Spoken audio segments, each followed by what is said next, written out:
Welcome to our new study in the book of Revelation. Revelation speaks to our world today. Everyone knows our world is rapidly changing. Come and see how God already knew about it. You will discover it's easier to understand than you thought. Sometimes it's hard for me to remember you are near. The pace of life just gets so out of hand. I try my best, but it's just never good enough. I'm reminded of how much I need to know. You are for me, you're not against me.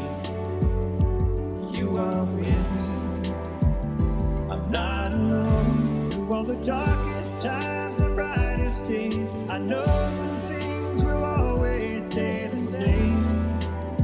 I'm not alone. So glad that you're back with us again. We are going to have a journey in Revelation chapter 12 today. And it's going to take us a couple of presentations to get through it. One of my favorite chapters, some of the most visual pictures that just speak volumes about what God is all about and what His church is all about. So I hope you just hang on and enjoy it. Understand that God thinks of church bigger than you think and I think. He has His people all over the planet in every church. So just kind of keep that picture in mind, or that thought. And I want to take you to our wonderful picture on the western United States. If you've never been to Leavenworth, Washington, someday if you get the opportunity to come into Leavenworth from the south side and you go through town, it's this beautiful Bavarian village. Take the Icicle Creek Road and just drive up that road for 10 minutes. And that is what you're going to see, those granite spires and cliffs. Some of the finest rock climbing in the Northwest is just right there in Icicle Creek, as well as on Highway 2 headed up over the pass. You meet a lot of rock climbers in there. So hope you enjoy that picture. Thank you, Sherry, so much for blessing us with it. Now we need to jump into Revelation 12. This is going to be an action-packed presentation. Revelation 12, the thoughts of God. Look, there is a great sign. So God has a plan. Revelation is God's presentation of that plan. Revelation 12 begins the final events that unfold right down to the end of time. So first, we get a historical overview of how it begins. But I want you to think of the story as having the ability to move you in time as if it were fluid, like you could just run back and forth in a pool and go from Genesis to the end of time, back to the birth of Christ, back to the end of time. Time to God is different than it is to you and I. So when He unfolds chapter 12, you need to be ready to move back and forth in time in the story. So it begins in verse 1. A great sign appeared in heaven. Now the emphasis is, look, this is incredible. A great sign means you're supposed to stop and look and see this incredible sign. It says there is a woman. Now this is the first woman introduced in Revelation. She is symbolic of the church, the bride of Christ. Now this is the untainted or pure church reflecting the righteousness of Christ. There is another woman we will meet later. She is very different. But for right now, we want to just stay with the woman in verse 1. She was clothed with the sun, the moon under her feet, and on her head a crown of 12 stars. So the sun is the glory of God's righteousness. The moon always reflects the light of the sun, or always in this case would reflect the glory of the Father in Christ. The crown is the word Stephanos, which was in Greek a crown for the Olympic champion, the crown of victory. The 12 stars is the number of God's church. There's 12 tribes, 12 loaves, 12 disciples, 12 gates, 12 foundations for the holy city. 12 always represents those things that belong to God. So those 12 stars are significant. and they represent the church. So here you have this woman given to John as he tries to describe her, and look how much it tells you and I. Isn't that amazing? It says in verse 2, she was with child, she cried out, being in labor and in pain to give birth. Now that word for cried out is the word that's used of the martyrs crying out under the altar that we talked about earlier. Not the word used for a woman giving birth. So this is more than just the child's birth. This speaks to something about the church itself and her experience, as well as the birth of Christ. It says she was with child, and she cried out, being in labor and in pain to give birth. So if this is the birth of Christ, it would bring the birth about of his new church, because Christ is the head of the church, and that church is going to suffer persecution as Christ did. And that would have the cry of the martyrs in it as well. The cause of the persecution, the suffering, and the wars declared on the church are going to be represented in the next character introduced in chapter 12. So, we have met the woman, the church. Now we're going to meet the source of the grief and the pain. It says in verse 3, then another sign appeared in heaven, and behold, a great red dragon, having 7 heads and 10 horns, and on his heads were 7 diadems, or 7 crowns. It says, and his tail swept away about a third of the stars of heaven, and threw them to the earth. And the dragon stood before the woman who was about to give birth, so that when she gave birth, he might devour the child. So here we are now. We have this war in heaven, and now we are suddenly with the dragon waiting to destroy this child that's about to be born. And what did God do for the child that was about to be born just prior to its birth? Mary and Joseph fled to Egypt when King Herod ordered the murder of all baby boys ages 2 and under. So here we see in Revelation 12 the attempted murder, the plot, but you can see how God intervened and saved Christ. Notice verse 5. And she gave birth to a son, a male child, who is to rule all the nations with a rod of iron. Now I'm going to pause right here for something really important to you. When we talk about a leader, that rod of iron also speaks more to what a shepherd would be using. Now, the rod of iron was not used to beat the sheep. Some people think this rod of iron is steel and strong and used as absolute power, but the rod of iron normally had a ball on the end of it. And its purpose was to direct the sheep, to guide them, not to beat them, not to be used as a weapon. In fact, a shepherd who abused any of its sheep would be considered a criminal. So to rule the nations with a rod of iron means that he's going to rule them in the sense that he will guide and direct them. And her child was caught up to God and to his throne. So you realize what we just went to the Mary and Joseph in Egypt to now his ascension into the heavenly presence of God and his throne. Is this what I'm talking about? How time is fluid here in chapter 12. And that all happened just in a few words. Verse 6. Then the woman fled into the wilderness where she had a place prepared by God so that she would be nourished for 1,260 days. So, listen carefully. Wilderness is a vast open space with little population. When the church was under its most severe persecution in Europe, you had this group of Baptists and Anabaptists and those who wanted religious freedom all got on boats and they went to an open, vast wilderness called the New World, which would eventually become America.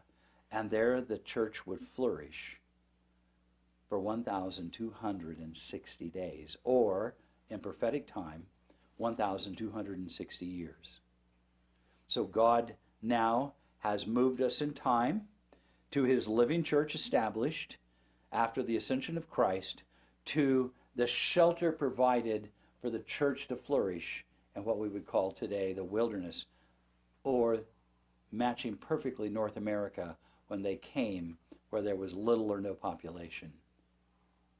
Now, prophetic time is not as complicated as we make it. Daniel and Revelation share the same prophetic time prophecy. It's referred to as a time times and a half a times, 42 months, or 1,260 days. Now pay attention. Daniel 7:25, time times and a half a time. Revelation 11:2, 42 months. Revelation 11:3, 1,260 days. Revelation 12:6, for 1,260 days. All of those four areas are time markers, but they're all exactly the same amount of time. But most importantly, notice that Daniel 7:25 has a direct connection to Revelation 11 and 12. Now, God found a place for his young church to flourish. He has always watched over his people. He has always provided the church the same way he provides for you. Now, in Revelation 12, 7 to 12, we're going to enter into a very short interlude. Remember what an interlude is. It's where God says, okay, I'm going to give you the rest of the story. I'm going to give you this important information. This section provides further information of why the dragon is angry with the woman. Here we go, verse 7. And there was war in heaven. Now we just went back in time. Michael and his angels waging war with the dragon. Now, I want you to pay attention to Daniel 10, 13 and 14. But the prince of the kingdom of Persia was withstanding me for 21 days. This is the angel talking to Daniel. But then Michael, one of the chief princes, came to help me, for I had been left there with the kings of Persia. Notice Daniel 10:21. However, I will tell you what is inscribed in the writing of truth, yet there is no one who stands firmly with me against those forces except Michael, your prince. Revelation 12:7, there was war in heaven, and Michael and his angels waging war with the dragon. So in Daniel 12:1, now at that time Michael the great prince stands guard over the sons of your people. He will arise. The word Michael simply means son of the king. So here you notice the language, the great prince. And then in Jude 9 and 10, you have, but Michael the archangel, when he disputed with the devil and argued about the body of Moses, did not dare pronounce against him a railing judgment, but said to him, the Lord rebuke you. So Michael, who means the great prince, also in Hebrew means who is like God. So the text also says the great prince. A prince is the son of the king. Jesus is the son of the king of the universe. So I just wanted to lay that out for you. It's a very important aspect of the story, connecting us directly to Jesus. So notice in 7 of Revelation 12, the dragon and his angels waged war, and they were not strong enough, and there was no longer a place found for them in heaven. And the great dragon was thrown down, the serpent of old, who is called the devil and Satan, who deceives the whole world. He was thrown down to the earth, and his angels were thrown with him. Can you think of another place where the serpent appears? Oh yeah, Genesis. Right there, yeah, Genesis, and that conversation with Eve and the serpent, who is the source of rebellion in heaven and caused the war in heaven. So what do you think the serpent is up to here? Now he's cast down to this earth, and all of the angels in the rebellion, which today we would call evil angels, now are cast down to this earth. So people tell you there's no such thing as evil spirits. This story in Revelation 12 is confirmation that yes, they do exist. Notice Revelation 12, verse 10. Then I heard a loud voice in heaven saying, now the salvation and the power and the kingdom of our God and the authority of his Christ have come, for the accuser of our brethren has been thrown down, he who accuses them before our God day and night. Now, hang on, because this is going to get really interesting. So please pay attention. There was war in heaven. The great serpent who shows up in Eden, who deceives the whole world, starting with Eve, are cast down to this earth after the creation of this earth.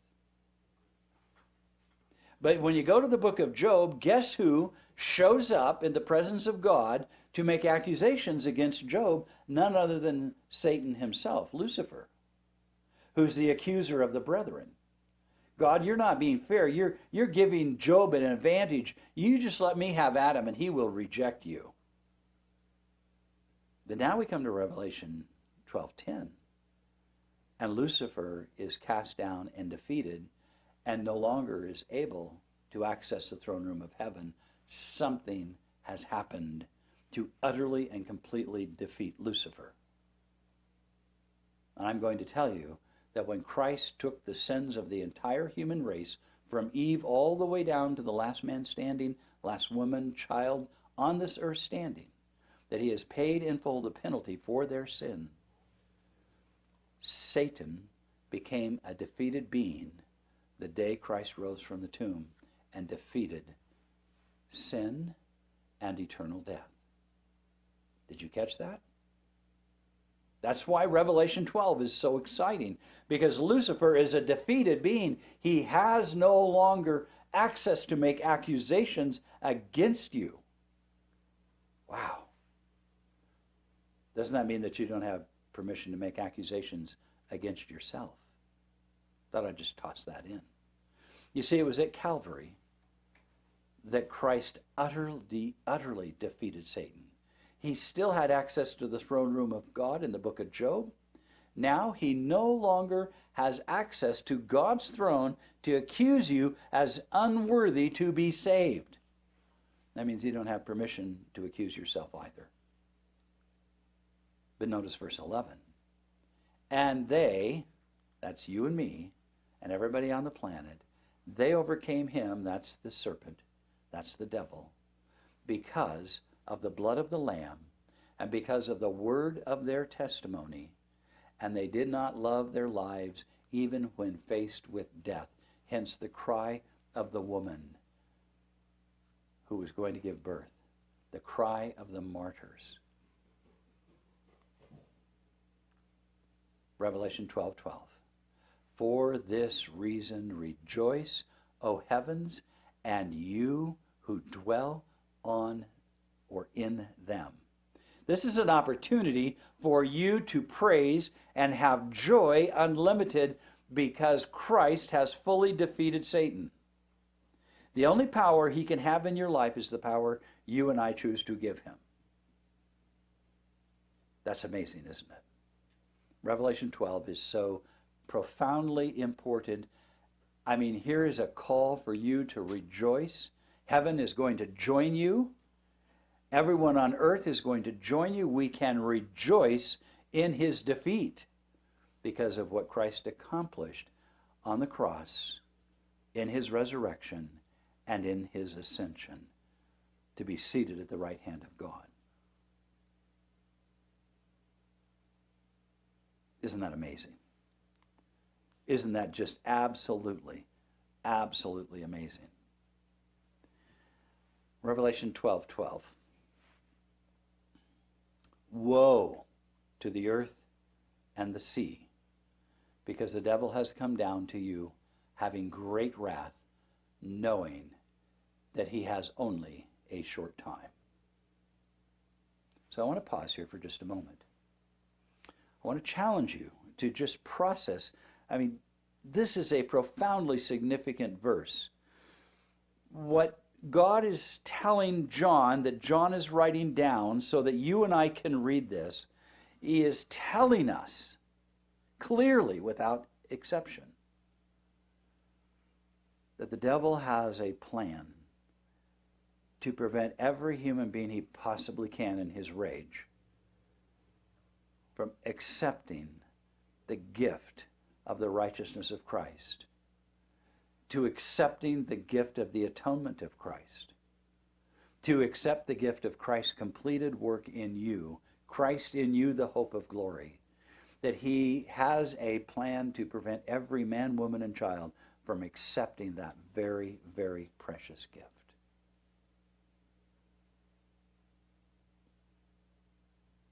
But didn't I just tell you you're on the winning side? That Lucifer's already been defeated. I want you to think of it in another way. Think of it this way. If I knocked on your door and I had a Super Bowl ring and a contract and I said to you, hey, would you like to join the winning Super Bowl team this coming year, next January? Here's a contract. I'm going to give you the ring of victory today, and this contract guarantees that you have already won the biggest game in the entire universe. Would you sign up and join the team? And I'm giving you the ring today. Would you join? Isn't it stunning that every man, woman, and child of the earth doesn't want to accept the gift that Christ has provided already? That this raging, angry Lucifer that is fully defeated, he's already lost the game. Christ has already won it, and he says, hey, won't you come be on my team? And Satan saying, no, I need you to be on my team. And now you have that tension that is taking place between the two forces of good and evil. Which side? Which side do you prefer to be on? Isn't that the question? We have a choice to make, an important choice. Notice verse 13. When the dragon saw that he was thrown down to the earth, almost sounds like he was surprised, doesn't it? He persecuted the woman who gave birth to the male child. Now let's pause here for just a moment. He has nothing else to do except do one thing, and that is to go after the church that Jesus founded when he was on earth. Now that church has come through centuries, hasn't it? It's gone through so many changes. We had the corporate church. There was only one church in the beginning, kind of the universal church. And then we had that church split into the Protestant Reformation. And now we have, 3,000-4,000 different denominations? I wonder if we have all those denominations because Satan has the ability to create a rift between us. The angel saw when he was thrown down to the earth, and he persecuted the woman who gave birth to the male child. Understand that Satan has declared war on the church, all of them. But the two wings of the great eagle were given to the woman so that she could fly into the wilderness to her place, where she was nourished for a time, times, and a half a time. That's exactly the language in Revelation 12 of the book of Daniel, a Jewish way of reckoning time. And the serpent poured water out like a river out of his mouth after the woman, so that he might cause her to be swept away with the flood. Now, when we get to Revelation 17, you're going to find what water represents symbolically. But I can tell you here that water represents people's multitudes. So if we look at this text and interpret it symbolically, it says, and the serpent poured people like a river after the woman so that he could cause her to be swept away. So if water in Revelation represents people, this passage can be interpreted that Satan, through the compromise of the truth of Christ, flooded the church with people who came out of popularity of the church to join it. And the alteration of the gospel that diminished the saving power of Jesus, and by teaching that you can add merit to your salvation through good actions and right behavior, be saved, Satan has created a distortion of Christianity to make it popular and cheap, to degrade and sweep away and to destroy the church. Now, I didn't write that. That's right there in verse 15. That's on your screen. The serpent poured water out like a river out of his mouth after the woman to cause her to be swept away with the flood. By diminishing Christ, Lucifer declared war on the church. But the earth helped the woman. In verse 16 it reads, and the earth opened its mouth and drank up the river which the dragon poured out of his mouth. So the dragon was enraged with the woman and went off to make war with the rest of her offspring, those who keep the commandments of God and hold the testimony of Jesus. Now Revelation 17 will enrich that story even more. Let's just take this apart for just a moment, okay? When the woman went into the wilderness, the earth opened up and saved the woman. And it took that onslaught in Europe that the church, with the diminished view of Christ, religious wars, all the things that happened, the earth moved from Europe then into that great vast wilderness called the New World, which became America. And there, God kept her growing and nurtured and victorious. So now who is Satan coming after? Those who keep the commandments of God. You know what the new covenant is? I'm going to write my laws on your heart and on your mind. And here's the faith of Jesus, the testimony. There it is. The righteousness of Christ brings you in harmony with the commandments of God.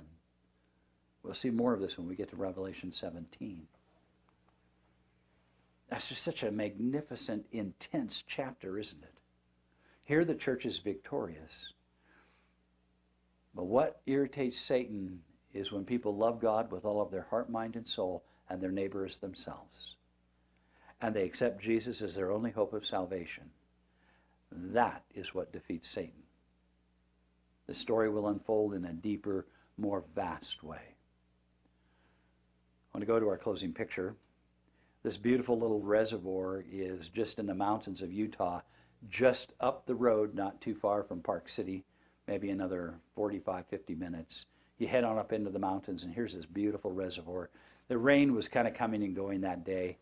Just this lovely, beautiful place up this river. It just makes you want to just say, man, I could just love having a house just back there on that ridge right in the center, looking down that lake. Wouldn't that be lovely? Sherry, thank you so much for the blessings you bring. Thank you for listening. Go back and read chapter 12 and enjoy it. It is awesome. Take care. Thank you for watching today. Our email address is screamingrockministries@gmail.com, or drop us a note to Screaming Rock Ministries, P.O. Box 5622, Twin Falls, Idaho 83303.